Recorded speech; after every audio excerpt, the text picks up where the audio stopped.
Washington में ये Tuesday की एक सुबह है। सब शांति से सो रहे हैं, इस बात से बिल्कुल अनजान कि आगे क्या होने वाला है। कुछ ही सेकंड्स के अंदर FBI एजेंट दरवाज़ा तोड़ के एक फ्लैट में घुस जाते हैं और एक बहुत बड़े ड्रग डीलर को पकड़ लेते हैं। ये रेड सिर्फ वॉशिंगटन में ही नहीं बल्कि नॉर्थ अमेरिका, यूरोप से लेकर ऑस्ट्रेलिया में एक ही टाइम पे की जाती है। ये एक ग्लोबल ऑपरेशन था डार्क वेब एम्पायर को ख़त्म करने के लिए, जिसमें 288 से ज़्यादा क्रिमिनल्स एक ही टाइम पे अरेस्ट होते हैं 9 देशों से। इस ऑपरेशन का नाम है ऑपरेशन स्पेक्टर।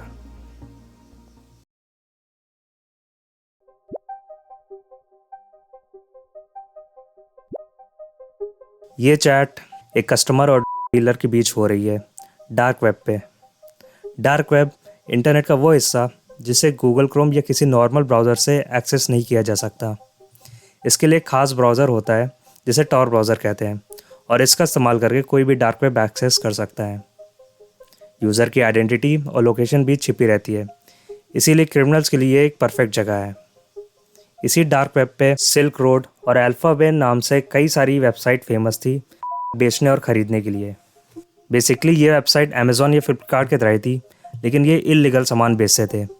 अपने पीक टाइम पे इन वेबसाइट्स ने $1000 मिलियन तक प्रॉफिट भी बनाए थे। इन मार्केट प्लेस को ऑपरेट करना सस्ता नहीं है।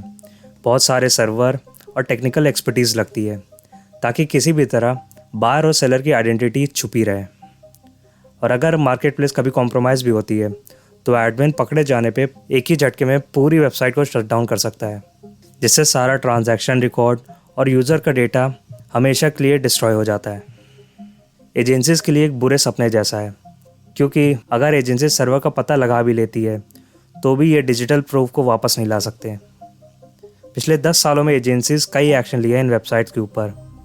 एक एक करके इन्होंने सिल्क रोड और अल्फ़ाबेट जैसी मार्केट प्लेस को बंद भी करवाया है। हर बार इन वेबसाइट्स के बंद होने की न्यूज़ आती तो हर बार एजेंसीज इसको सेलिब्रेट करती, लेकिन जब भी एक बेचने वाली मार्केट प्लेस बंद होती, कुछ ही टाइम के अंदर ही एक नई वेबसाइट बेचने लगती। फिर एक ऐसी मार्केट प्लेस आती है डार्क वेब के ऊपर जो इन सब में सबसे बड़े बनने वाली थी। डार्क वेब पे एक नई वेबसाइट आती है मोनोपोली मार्केट के नाम से। ये बाकी मार्केट प्लेस से अलग थी। इसमें बिटकॉइन की जगह ये मोनेरो क्रिप्टो करेंसी का इस्तेमाल करते थे पेमेंट लेने के लिए, जो कि बिटकॉइन से भी ज़्यादा सेफ था। और सिर्फ वेरीफाइड सेलर्स ही यहाँ बेच सकते थे। हर सेलर को रेटिंग मिलती कस्टमर से। अच्छे सेलर्स जिससे टॉप पे रहते और ख़राब सेलर्स को बाहर कर दिया जाता। इसी वजह से बहुत कम टाइम में ये वेबसाइट डार्क वेब पे पॉपुलर हो गई थी। कुछ ही महीनों के अंदर 5 लाख से ज़्यादा यूज़र इस पे आ गए थे और 2400 से ज़्यादा सेलर थे। हर दिन इनके वेबसाइट पे मिलियंस ऑफ डॉलर्स का ट्रांजैक्शन हो रहा था। इस मार्केट प्लेस को ऑपरेट करने वाले लोग बहुत स्मार्ट थे। उन्होंने पिछले मार्केट प्लेसेस की गलतियों से सीखा, लेकिन अकेले यही नहीं सीख रहे थे। ये एक ठंड वाली शाम है जर्मनी में। फेडरल क्रिमिनल ऑफिस, एक स्पेशल साइबर क्राइम यूनिट, देर रात तक काम कर रही है। ये सालों से डार्क वेब मार्केट प्लेसेस को मॉनिटर करते आ रहे हैं। इन प्लेटफॉर्म्स को बढ़ते और गिरते हुए देखा है, लेकिन इस बार बात कुछ अलग है। मोनोपोली मार्केट का इंफ्रास्ट्रक्चर, जैसे कि सर्वर की लोकेशन और पेमेंट लेने का तरीका अलग है। ये बिटकॉइन की जगह मोनेरो क्रिप्टो करेंसी पेमेंट के लिए इस्तेमाल कर रहे हैं। एक seller farmer king user name से ऑपरेट कर रहा था। 10,000 से ज़्यादा ट्रांजैक्शन का ये दावा करता है। दूसरा सुपर एक्सप्रेस के नाम से ऑपरेट कर रहा था। ये US, UK, ऑस्ट्रेलिया से लेकर अलग अलग देशों में बल्क ड्रग्स को सप्लाई कर रहा था। ये देख के जर्मन अथॉरिटीज़ एकदम शॉक हो गई थी। तब जाके इन्हें समझ में आता है कि ये कोई छोटे मोटे डीलर नहीं है, बल्कि बहुत ही ऑर्गेनाइज तरीके से एक इंटरनेशनल रैकेट ये चला रहे हैं। फिर आता है ब्रेक थ्रू। 7 अप्रैल साल 2022 में जर्मन पुलिस एक ऑनलाइन रेड करती है और मोनोपोली सर्वर को सीज कर लेती है। जब चीज़ें थोड़ी ठंडी हो गई, ये नामुमकिन काम करते हैं। पूरा मोनोपोली मार्केट का कंट्रोल अपने हाथ में ले लिए। पर ये इस बार मार्केट को बंद नहीं करते हैं, ये वेबसाइट को वैसे ही चलने देते हैं। चुपचाप सारा ट्रांजैक्शन, सारा मैसेज, सारे सेलर और कस्टमर पे नज़र रखते हैं। वेबसाइट नॉर्मल तरीके से चलती रहती है। सेलर प्रोडक्ट लिस्ट करता है और कस्टमर ख़रीदते रहते हैं। किसी को ज़रा से भी शक नहीं होता।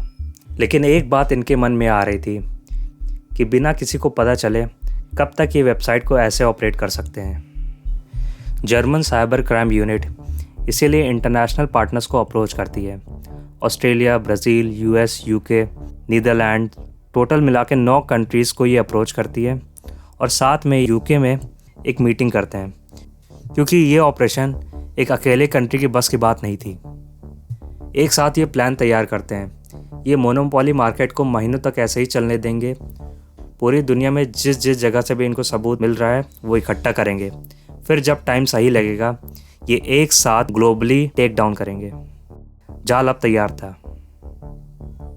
महीने बीत जाते, मोनोपोली मार्केट ग्रो कर रही थी और वहाँ पे सेलर और कस्टमर इस बात से बिल्कुल अनजान थे कि एजेंसी उनकी हर एक चीज़ पे नज़र रख रही थी। जर्मनी के एक साइबर ऑफिस में एजेंसी सेलर के यूज़र नेम को उनके असली नाम से मैच करवाने की कोशिश करते हैं। तभी इनकी नज़र एक सेलर पे पड़ती है। ये केमिकल ब्रोज यूज़र नेम से ऑपरेट कर रहा था और ये सेलर फेंटेनाइल बेच रहा था, एक इतना खतरनाक सब्सटेंस जिसके कुछ ग्राम कंज्यूम करने से किसी की भी जान जा सकती है। इन्वेस्टिगेटर्स ट्रेस करते हैं नीदरलैंड के एक वेयर हाउस में। सर्विलेंस फुटेज से दिखा कि एक 30 साल का आदमी ढेर सारे बॉक्सेस को बार बार एक वेयर हाउस के अंदर ले जाता है। नीदरलैंड पुलिस इस पर अब नज़र रखना शुरू करती है। एक और seller pure connect user name से यूनाइटेड स्टेट्स से ऑपरेट कर रहा था। FBI को पता चलता है कि ये इंसान फार्मा कंपनी में काम करता था और बनाने की नॉलेज का इस्तेमाल करके पूरे अमेरिका में विटामिन और सप्लीमेंट के नाम से सप्लाई कर रहा है। एजेंसीज एक एक करके सारे डीलर का पता लगा रही थी, कौन कहाँ से खरीद रहा है, कौन बेच रहा है और कहाँ पे ये मैन्युफैक्चर हो रहा है। लेकिन एक प्रॉब्लम है, ये डेटा बहुत ही ज़्यादा अमाउंट में था। लाखों यूज़र, बहुत सारे सेलर, बहुत सारे मैसेज, हर दिन इनको नए सबूत मिल रहे थे। सारे एजेंसीज साथ मिल के भी इतना सारा डेटा हैंडल नहीं कर पा रही थी और इस बीच एक अफवाह भी फैलने लगी मोनोपोली मार्केट पे।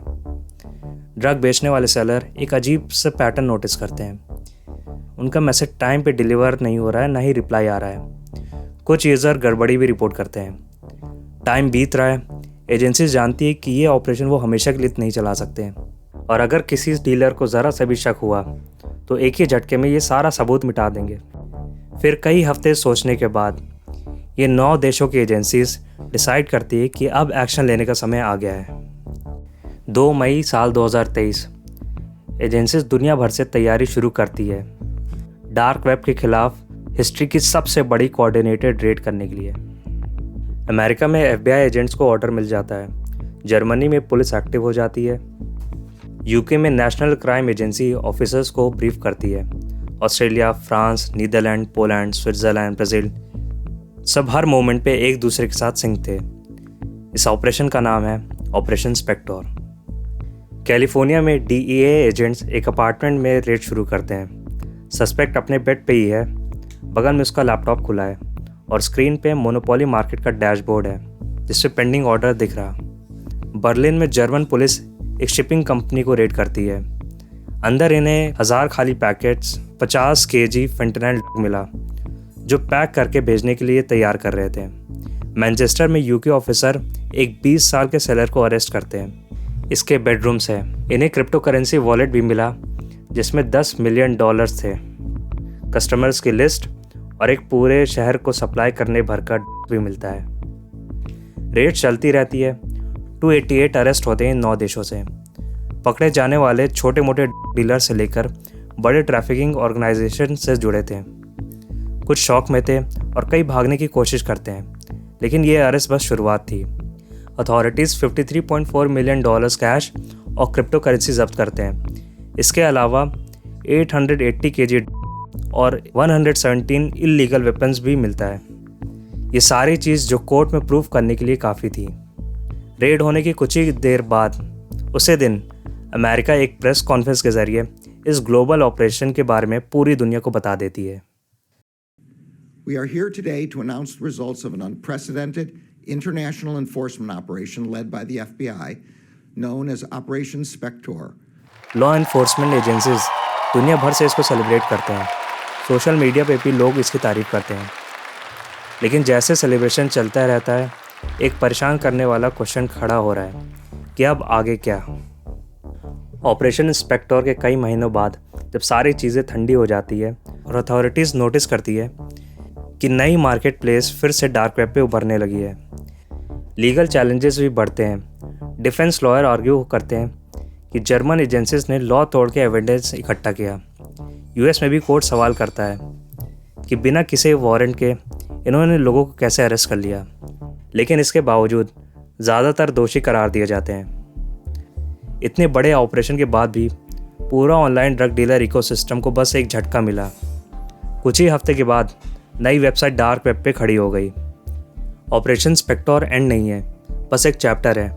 डार्क वेब कहीं नहीं जा रहा है, ना ही वो डीलर्स जो इल्लीगल सब्सटेंस डार्क वेब पे बेच रहे हैं और ना ही वो एजेंसीज जो इन्हें पकड़ने के लिए तैयार हैं। डार्क वेब के माफियाज की तलाश आज भी जारी है। अगर आपको ये वीडियो पसंद आई है तो मैं रेकमेंड करूँगा कि आप नेक्स्ट इस वीडियो को देखें।